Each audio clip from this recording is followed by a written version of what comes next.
Yeah. So what exactly are we doing today? Let's see. Yikes. Looks like we're giving relationship advice today, ma'am. Oof, I'm gonna need a drink for that one. Okay, start rolling.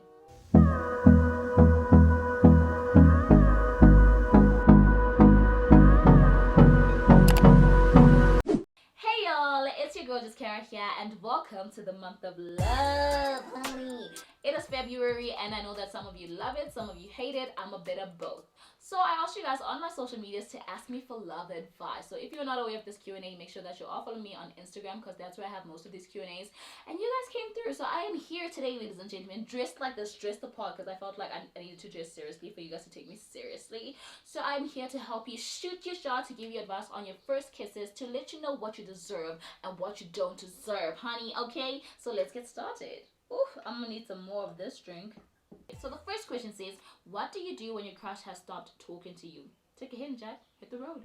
But if you don't want to be Jack and take the hint, here's what I would suggest you do, right? Because I'm normally the crushy, so I'm trying to think what would make me stop talking to someone, right? So for me, it would be like if we're just talking every day and the conversation's becoming stale and we're not really like having proper conversations, that's when I would stop like texting you or replying back to you. But if you're like the crusher and you're like, oh, I really want you to talk to me, give me attention, whatever. Okay, I would be like, okay, check what the last conversation was. Like maybe you sent a text that really did not need a reply. So just check if that was the case and just start a new conversation. Just randomly text the person. Like for instance, if you guys had a meme that you guys shared together, just randomly text them the meme and see if they reply. If they don't reply, honey, you know, but it's over now. Like RIP to what could have been. But if they reply, and then you can still keep the conversation going. Good luck. So the second question says, how do you deal with personality clashes in a relationship? Oh, I feel like this one is a common denominator in most relationships because we're just different as people. It's a matter of finding that one thing that makes you guys clash. Like for instance, if your partner is somebody that doesn't want to compromise on sacrifice on certain things, that's something that could make you guys clash, right? Or if you're a person that expresses themselves frequently and your partner is somebody that bottles things up and they just have a day when you guys are arguing, they lash out about things that happened like a couple of weeks ago and you're just like, bruh, I thought we were over that. You know what I mean? So I feel like that's when you guys need to sit down and be like, yo, I don't like it. I don't like the fact that you bottle things up and you like express them later on in life. Like if you have a problem with me, please address it now so that we can work on it and we can solve it and we can past it. Also, I say, you know what I mean, so many times, and I really hope that you guys know what I mean. Just saying. So the next question says, how do you assess whether your morals and values are aligned? Assess, test, right? Like test whether they are aligned. I would say like a number of things, but for me would be body language and like their first reaction or their first answer that they give me. Like for instance, I was on a date with this guy, right? Because I do that, you guys. I go on dates sometimes. And we were talking obviously and the topic about sex came about. And I told him like, yo, I don't plan on having sex before marriage. That's my moral, that's my value. And his initial reaction was like, oh. Yeah, no, I get it, I understand. And from that I was like, no you don't, you know what I mean? He was just trying to keep what could potentially be going, and that's how I assess the situation. I'm like, okay, me and this guy are definitely not on the same page. I feel like body language, the first answer that the person gives you in terms of like asking them about certain things, that's how you would assess that, okay, me and this person are on the same page or we're not on the same page. So the fourth question says, would you dump someone you like because of bad breath or if their feet smell? Oh my gosh, these are the worst ones. Like it's never easy to tell someone that they have bad breath or their feet smell or their armpit smell. It's just not an easy thing. But I wouldn't dump the person without trying to tell them.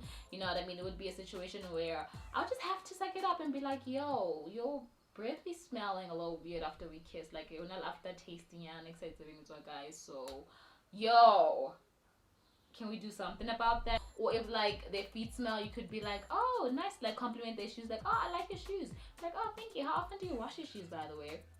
And they could tell you and you could be like, oh you should do it more often, in a nice way, you know what I mean? Just ha ha ha. But if it's getting serious and nothing has been done, you're gonna need to be frank and be like, yo, listen here, just find a nice way to say it, you know what I mean? Listen here, I don't like the way your breath smells, your feet be smell a little bit weird lately, so what's up, you know what I mean? And I feel like if they like you back, they'll appreciate the honesty. Like I don't like people that get defensive and they get angry for honesty, like, you know what I mean? If I'm telling you something and you're gonna like assess it, I'm not saying just take everything that people say just because they're honest, like assess the situation. If like somebody says my breath smell, I'm like I'm gonna come back and ask my mom, like, does my breath really smell? And she'll tell me, like, yeah, you should do something about it. And I'll do something about it. I will appreciate it, because that shows that you really care and that you're brave enough to tell me that I'm a little funky.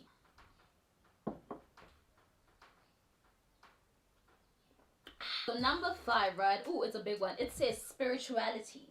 Open brackets. How to mitigate culture / traditional spirituality and / or Christian spirituality and / or other means of faith in a partnership. Did any of you get that? Okay, what I think this person is asking is that how do you mitigate, how do you match, how do you combine your different beliefs in a partnership, right? If I'm wrong, please comment down below and I'll fix it for you. For me personally, I'm a Christian, so I wouldn't merge my belief with somebody that believes in tradition, in rituals, in slaughtering animals as like a sacrifice or whatever it is that people do. I wouldn't do that. I'm a Christian. I would prefer to be in a relationship with a Christian, to date a Christian, to marry a Christian, because they get me. We're on the same page. We believe in Jesus Christ. We are one. You know what I mean? So yeah, that's that on that. Okay, number 7 says, would you continue in a relationship if a guy was misusing money? Who money? Who money is he misusing, honey? Okay, obviously that's like a red flag, and that's like a serious concern that you ought to address, because I can't be dating somebody that I know that you work every day, you get a salary at the end of the month, but halfway through the next month you're already broke and I don't know why, you know what I mean? Or I see that you be buying random things that you don't need. What's up with that, bro? So that's when I would like go up to them like, yo, bro, like, what's that like going on? Well, what's up? Why are you using money like this? And like, if they're open about it, they could tell me like, yo, yeah, I've never known how to use my money, whatever, can you help me? And we could work on it, you know what I mean? I'm not saying I'm great at like using my money, but I'm responsible. So if it's somebody that really wants to build with you and really wants to grow with you, they'll be like, yeah, please help me in this field. Because some people can be very defensive. Like, you could go in with like good heart and be like, yo, why are you misusing money? And they'll tell you like, it's my money, I could do whatever I want with my money. And if like that's the mentality they have, then you could miss me. I would not continue dating you, because you just need to grow up, you know what I mean? So I would just go and buy my business with my own money that I be not misusing, and just live my life in peace. Thank you. That's all. That's it. I am the one, the way your son don't need a gun to get respect. Number 6 says you're in a relationship. Oh, am I? And you are the one that's always raising concerns regarding the other person. See, that's when it becomes a problem. That means like you are not really in a relationship, because I believe like if you're in a relationship, if you're in a partnership, we ought to be raising concerns all the time about each other, you know what I mean? So if I'm always the one that's like, oh, we don't go out as often, oh, we don't do what we used to do, oh, why are you coming home late, why are you doing 1, 2, and 3, and he or she's just always like disregarding it and just like, oh, you talk too much, or you're like exaggerating, or they just don't seem interested in whatever you raise, or like they listen to you but they don't act as if they've heard your concerns. You know what I mean? They're still unapologetic and they're still doing what they were doing previously.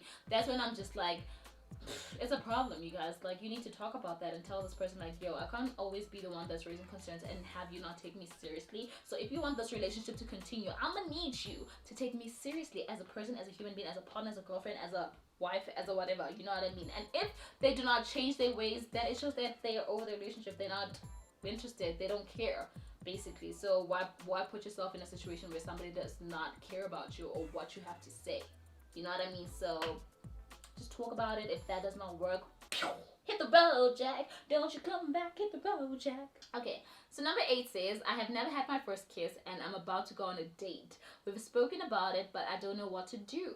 How was your experience and how do I prepare? What experience? Who is experience? What is experience? I don't know what experience is. But if you'd like advice based on my lack of experience, I would say don't overthink it, you know what I mean? I know that you guys spoke about it, so now it's even more nerve-wracking. Like, you feel like it needs to be perfect, it needs to be some type of way, but just go with the flow. Don't overthink it, because if you overthink it, you're gonna start googling stuff and Google's gonna be telling you all these things. So don't Google nothing, just go with the flow, go on the date, have fun. Don't put on matte lipstick, it's not a vibe. So yeah, just go with that, just have fun. Okay, so number 9 says, I miss my ex, what should I do? Sorry, please, we can't help you with that one. Try next door.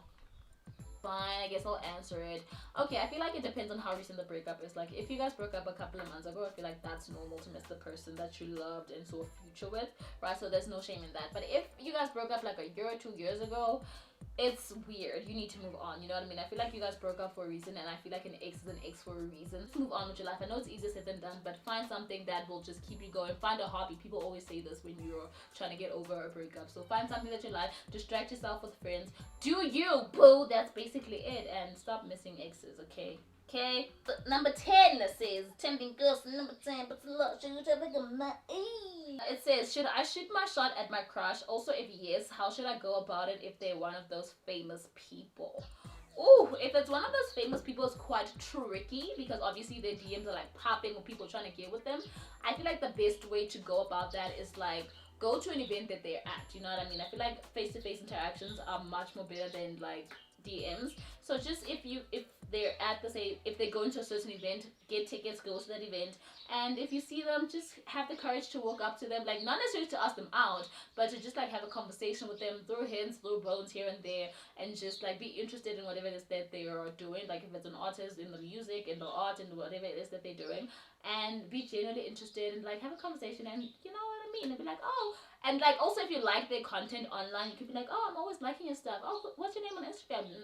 And then who knows, they might slide into your DMs and you guys might be talking through your DMs and something could pop. You know what I mean? So good luck with shooting your shot. Okay, so the second last question says, how do you know it's time to leave? Honey, Miss Nina Simone once said, when love is no longer served at the table, you gotta hit the road, Jack. Okay, she didn't say hit the road, Jack, but she was like, you gotta leave. Oh wait, there's more to this question. So say a few years have passed and you are still in the relationship and you realize that certain values and beliefs are no longer the same. Would you stay in the relationship but everything else is going fine in the relationship? Honey, clearly everything is not going fine in that relationship. Like if your values and beliefs have changed and you guys have not addressed that, like clearly you'll need to see me in person. Like this is a serious matter. Like consultation fee will be in the description down below, honey. Come see me, come talk to me.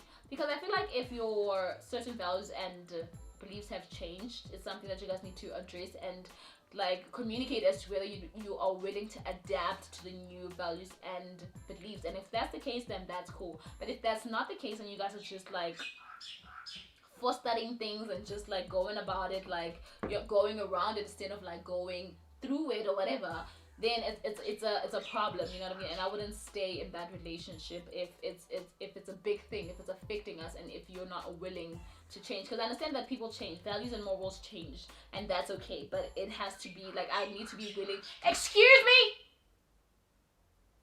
And you need to be, and I need to be willing to understand, like that you're a new person and be willing to adapt to it. And if it's too much for me to adapt to, then it ain't gonna happen. I'm not staying in the relationship. I'm gonna go about my business. And yeah, that's that on that. This bird is so disrespectful and I don't feel like hitting it. I hurt my thumb. My good thumb. Is it okay to go out for lunch with your other guy friends while you're in a relationship? If no, why? If yes, why? No, I would say no in the sense that there are other guy friends that are only your friends because they're trying to get with you, so they like your friends. So they would invite you on like these lunch dates and you're like thinking, no, it's not a big deal, but to them it's like a big deal. To them it's like you're opening up, it's like you're warming up to them. So that's when I'd be like, no, don't go there, because obviously it's you're gonna find yourself in another mess. So don't do it, it's a trap. And then I would say yes, because I have guy friends too, and I feel like there are those guy friends that like respect your relationship and they have their own relationship. Like we're just friends and we understand that we're just friends. So us going on a lunch date is just us catching up and talking nonsense and probably even talking about our relationships. So then it's not a big deal. Like it's dope to go out with your friends. I'm not saying just because you have a boyfriend you shouldn't like hang out with your guy friends, you know what I mean? And that is all of your questions, you guys. Thank you so much for sending them through. I'm legit tired. I am worn out. Like love is exhausting, isn't it? Thank you so much for watching this video. If you're watching this video and you feel like you could have answered some questions a little bit better, please don't be afraid to comment down below. Help a sister out, help a brother out. We're all in this together. And I'll see you guys the next week with another video. It is Valentine's Day next week and I'm gonna be here with you because I love you guys so much. So if you don't have a date, worry not, my beloved. I will be here with you, okay? And yeah, you guys, I will see you next time in another video. I love you guys so much, and I wish you all the best in all your relationships. And yeah, peace out. Love y'all. I didn't know what to say, but bye. Oh, and I forgot to say, part 2 of the Cape Town vlog will be coming soon, so keep an eye out for that. Like, guys, look at the sunburn. Like, I'm legit sunburned this way. It's honestly crazy, but yes, it'll be dropping soon, so keep an eye out for that. Okay, I'm out now. For real, bye.